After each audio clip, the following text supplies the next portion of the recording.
उन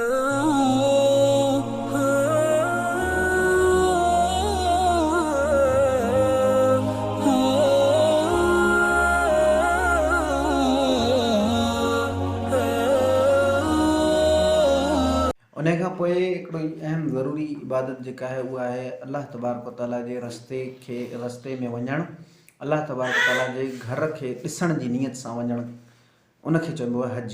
ऐं हज सिर्फ़ु उन्हनि माण्हुनि जे मथां फ़र्ज़ु आहे जेके अमीर आहिनि, पर अमीरनि में बि ज़कात वांगुरु न हर अमीर जे मथां, बल्कि अमीरनि में बि उन्हनि अमीरनि जे मथां जेके हज जी सफ़र जी ताक़त बि रखंदा हुजनि ऐं हज जे सफ़र जे लाइ पोयां जेको पंहिंजे घर जो इंतिज़ाम आहे उहो बि करे सघंदा हुजनि ऐं हज जे जेके अख़राजात आहिनि, जेका रक़म हज ते ख़र्च थींदी उहा बि अदा करे सघंदा हुजनि, अहिड़नि अमीरनि जे लाइ हज ज़रूरी आहे। ऐं हज ज़िंदगी जे अंदरि हिकु चकर तमामु ज़रूरी आहे, घणो ज़रूरी आहे। जेकॾहिं हज जी इस्तिताअत हुई ऐं ज़िंदगी में कोन करे सघियो त पोइ उहो गुनहगार आहे, अलाह तबारक ताला जेके जवाबु ॾींदो।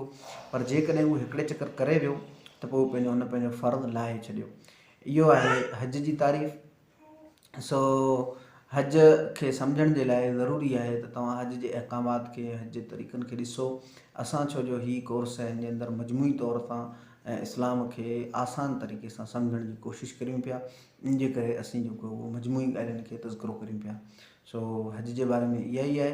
हज खे वधीक तव्हां ॿियनि जॻहियुनि तां पढ़ी सघो था, सम्झी सघो था, या असीं कोशिशि कंदासीं त हज जे मथां पंहिंजे हिन चैनल ते हिकिड़ो जुदा अलॻि कोर्स ठाहे छॾियूं।